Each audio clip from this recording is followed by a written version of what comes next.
برائے مہربانی ڈاکٹر سعید مکی کے چینل کو سبسکرائب کریں اور بیل آئیکن پر کلک کریں۔ الحمد للہ رب العالمین والصلاة والسلام علی اشرف المرسلین وعلی آلہ وصحبہ اجمعین وبعد۔ اعوذ باللہ من الشیطان الرجیم، بسم اللہ الرحمن الرحیم۔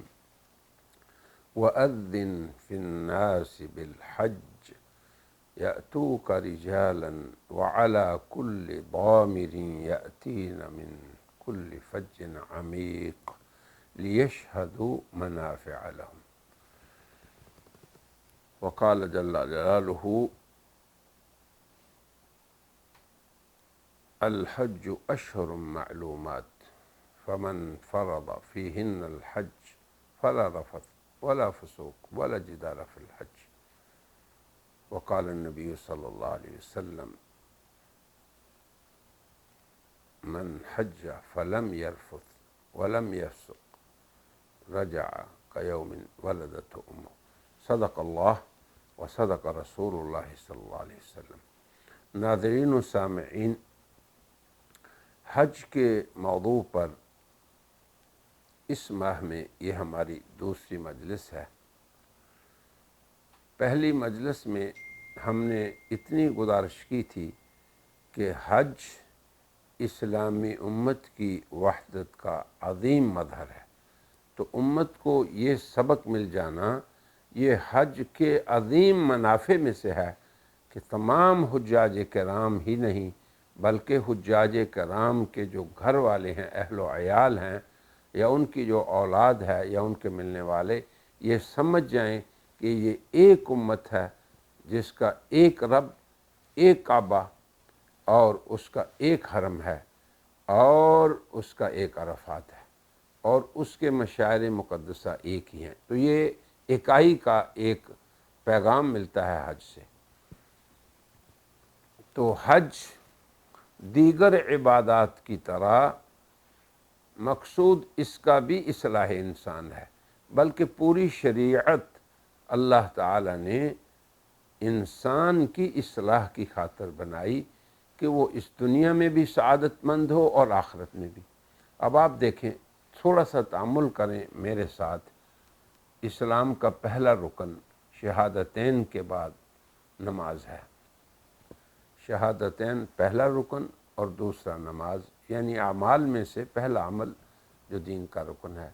اب آپ دیکھیں کہ اصلاح انسان میں اس کا کتنا مؤثر ترین کردار ہے کہ ایک بندہ ہمارے ساتھ رہتا ہے، کھا رہا ہے، پی رہا ہے، چل رہا ہے، مگر جو ہی وہ اللہ اکبر کہہ کے، یعنی تکبیر تحریمہ اور نیت کر کے نماز میں داخل ہوتا ہے تو وہ اعلان کرتا ہے کہ اب اس وقت میں پوری کائنات اور پوری مخلوقات سے منقطع ہو کے صرف اپنے خالق سے ہم کلام ہو رہا ہوں۔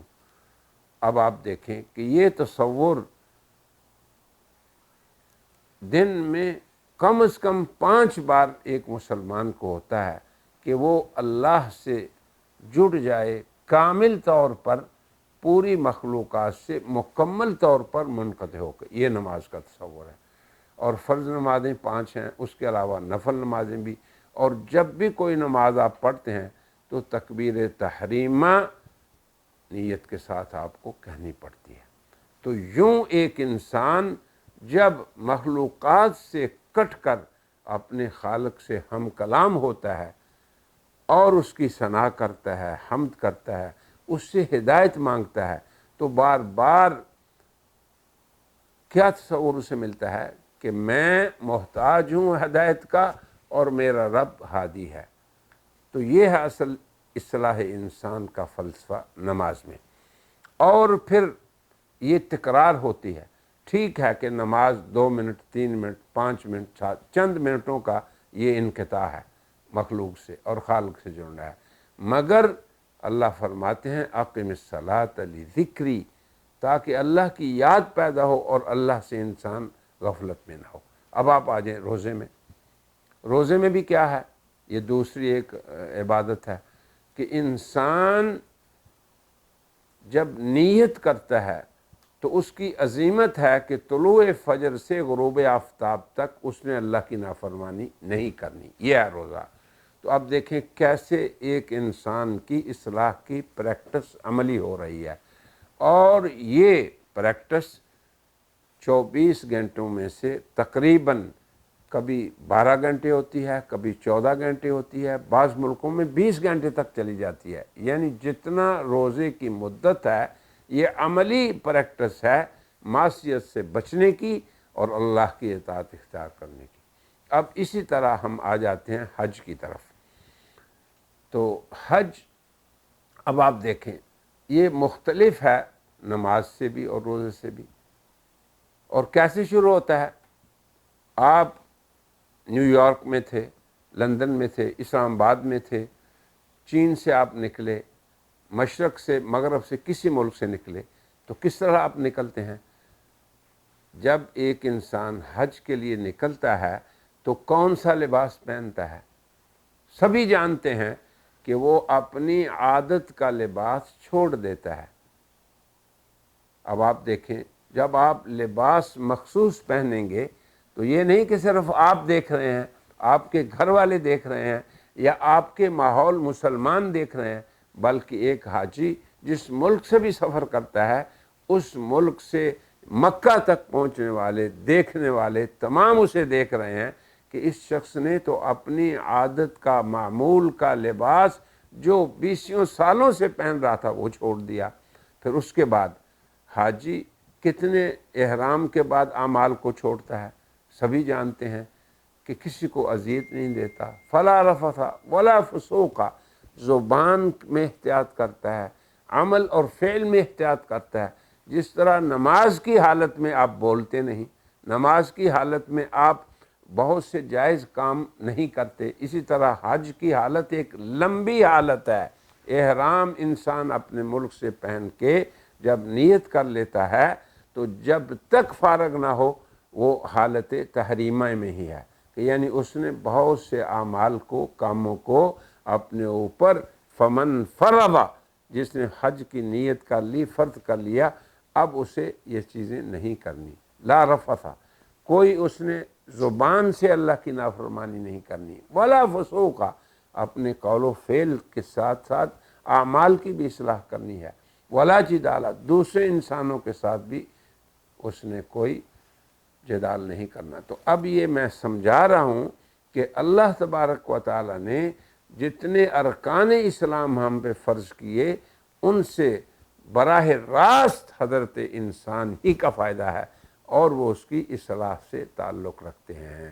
تو اب آپ دیکھیں کہ حج کے اعمال کو ابھی ہم نے شروع نہیں کیا، صرف پہلی بات ہم نے کہی کہ احرام کیا ہے۔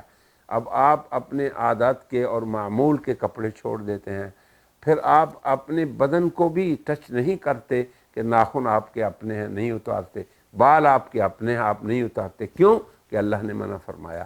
تو یہ تربیت ہے نماز کے اندر بھی، روزے کے حالت میں بھی طلوع فجر سے مغرب تک، اور پھر احرام کی حالت میں جب آپ احرام میں داخل ہوئے اس کے بعد آپ نے ایک طویل مسافت سفر کیا بحالت سفر، پھر اس پہ کبھی کبھی 2 3 4 4 روز بھی لگ جاتے ہیں۔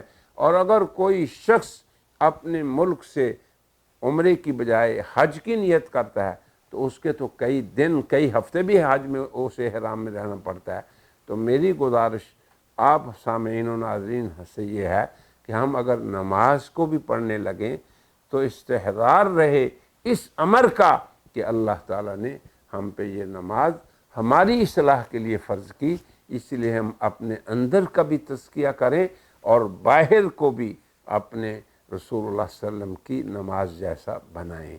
اگر ہم روزہ رکھیں تو روزے کی حالت میں بھی ہم صرف زبان کا، صرف کھانے پینے سے بعد نہ رہیں، بلکہ پورے جسد کا روزہ ہو اور پورے اعضاء کا روزہ ہو۔